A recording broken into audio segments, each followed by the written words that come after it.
Bakit pa kayo? Tingnan nyo yung tubig, oh. Clear water. Hindi nyo na kailangan magpunta pa ng Palawan.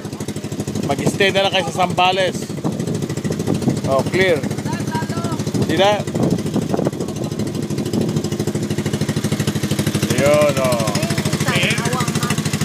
Awanangin to. They have a stingray fish, huh? Yeah. Awamangin. Sorry, Joba.